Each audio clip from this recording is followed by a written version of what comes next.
Hello football fans, I'm Liam Thorpe. And I'm Michael Mambo. And you're watching TeamTalk, your Friday feast of football fun. We are back to the Premier League, the nitty-gritty of the best league in the world this week. We've had the FA Cup last week, we've had Europe in midweek, but now it's what we do best. But we will have a quick look at those midweek European games. This one in particular was a disastrous night for Arsenal. They lost 3-1 at home to Bayern Munich. Regular watchers of the show will know that Mike Mambo is an Arsenal fan. I'm not going to ask you again about the Arsene Wenger situation because, frankly, we've talked it to death. But just quickly, how did you assess the Gunners' performance? Well, they played with no spirit, with no heart. It's different from when Milan played Barcelona. It's a totally different game. You could see that even though Barcelona had a superior team, the guys wanted it more. On this one, they were not too sure. And as you can see, only he stood out. Interesting that Mike says that. Jack Wilshere was named by most Arsenal fans and journalists as the only player to really show fight against the German runaway league leaders. Are you now getting worried that you might lose him next summer? I'm not worried that we may lose him, but it's likely that we will lose him at some point. We want him to stay for the rest of his career at Arsenal, but he's a winner, and if he's not winning there, he'll go somewhere else. Okay, and so it's 3-1 from the first leg. Mike, Jack Wilshere after the game said that there's still a chance for Arsenal. Do you think there is? But there's still a chance if you look at how Arsenal have performed based on just on away games. You find on that league that it's only second to Man City. So they have played rather well when it comes to away games. You could do with a star turn from Mr. Thierry Henry. He's got you out a few of these European pickles in the past, hasn't he? Well, he's got us out in those games in the past, but then he's not here. We have Walcott, we have Giroud. So you need someone to step up. We need all of them to step up, including the manager. What impressed you about Bayern Munich on the night? Well, Bayern Munich were efficient. They went about their business, like a well-oiled German machine, as opposed to Arsenal, who were not too sure what they were doing on the pitch. And of course, Bayern got off to the best possible start, Toni Kroos scoring after 7 minutes. They quickly made it 2-0 with Thomas Muller. And then, this is what I wanted to ask you. In the second half, Lucas Podolski gets one back for Arsenal. That moment there, the game could have gone anywhere, couldn't it? Yeah, the game could have gone anywhere because Giroud came on and his first touch on the ball, though it was very good, it was aimed straight at the keeper and he caught it. But if that had gone in, it would have been an entirely different match. And then 5 minutes later, Bayern go up the other end, Mandzukic makes it 3-1. It's those little moments that can change football, isn't it? Yeah, those are the marks of champions. Marks of champions, okay. Well, it was better news for the English side in the Europa League. Mike, if you could just take us to the Europa League. This man, Moussa Dembele, scoring a last-minute stunning goal for Spurs away at Lyon to take them through to the next round and set up a delightful tie with Inter Milan. Newcastle also did well, beating Metalist 1-0 thanks to Shola Amiobi's goal. And Chelsea left it late as well, with Eden Hazard just steering them past Sparta Prague. But it was not quite enough for Liverpool against Zenit St. Petersburg. Despite a star turn from Luis Suarez, they went out on away goals. Mike, some of the best Premiership teams are in the Europa League at the moment. Chelsea, Spurs, of course Liverpool have just gone out, but it's obviously still an important competition to them, isn't it? It is an important competition, and I would personally like it if Tottenham was to progress to the final. Why is that? Is that just because you like Spurs, is it? Well, they've been playing rather well, but selfishly they would get tired and then they wouldn't do so well in the Premier League. It's an interesting one, isn't it? Because if Spurs go on and win the Europa League, then they will be in the Champions League next year.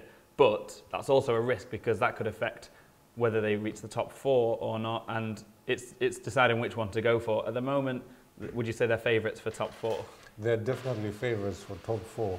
They've got Dembele, they've got this guy, Gareth Bale, who's arguably the best player in England at the moment. Yep.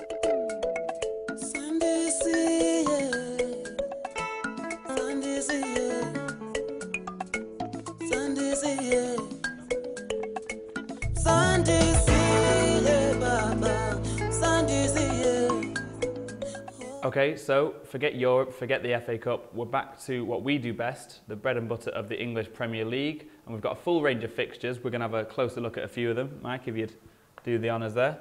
It's your boys up first. Arsenal taking on struggling Aston Villa. We were talking before about how Villa have got some good players. But why do you think they're doing quite so badly this season? I think it's inexperience. Though certain leaders on the pitch like Abono hasn't done rather well. And the young players like Benteke, though they've been playing well, they need leaders to inspire them. And in terms of, I said I wouldn't ask you about Arsene Wenger, but if they lose this one, the pressure's only going to increase on him. It's quite an important game, isn't it? It is an important game, and all games for Arsenal from now to the end of the season are very important. So he's definitely not going to win another trophy. Definitely. So it's all about Europe. What happens if he doesn't get the Champions League? He only has one trophy left, according to him. Ah, okay. Okay, well, I'm sure we'll talk about that more in the coming weeks. What's the next game we're looking at, Mike? There's the bosses there.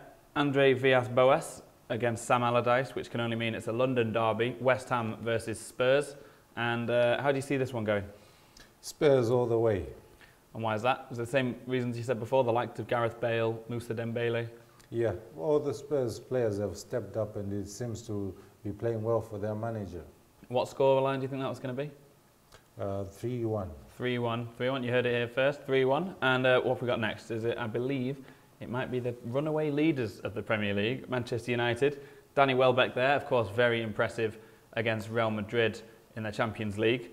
They take on QPR, and of course that's top against bottom, but it's never normally that simple, is it? It's never normally that simple because QPR have been pulling out big wins. It's only against the small teams that they haven't been doing too well. But with United, they expect to find a dodgy defence. Okay, and today Alex Ferguson has insisted that QPR stand a better chance of saving themselves from relegation with Harry Redknapp in charge. Would you agree with that? I would agree with that because he's got them playing well, but they just need to pick up more points. I think it's a case of turning those draws into wins, isn't it? But it's probably not going to start here, is it? Definitely, and at the moment they sit last on the table. Yeah, so this is probably the last game they wanted. But then again, they managed to get a draw against Chelsea, a draw against City. Would they'd take 0-0, wouldn't they? They would take 0-0 because the point is better than no points at all. Okay, and finally, it's the big one on Sunday. It is Chelsea versus Manchester City. I think both of these teams would agree that they wouldn't have wanted to be that far off the top of the Premier League at the moment. City, of course, 12 points behind United. If they lose this one and United win against QPR, is it all over? Is it all over already? Well, I guess it's all over already. I don't see Fergie losing many points from now to the end of the season. And what about Chelsea? How do you assess Benitez's performance overall so far? Well, overall, he's gone in there, done the job. He just inherited the squad, came in, he didn't have any time at all with the players and immediately started coaching them. So considering the way they were playing and where they are now, he's done pretty well.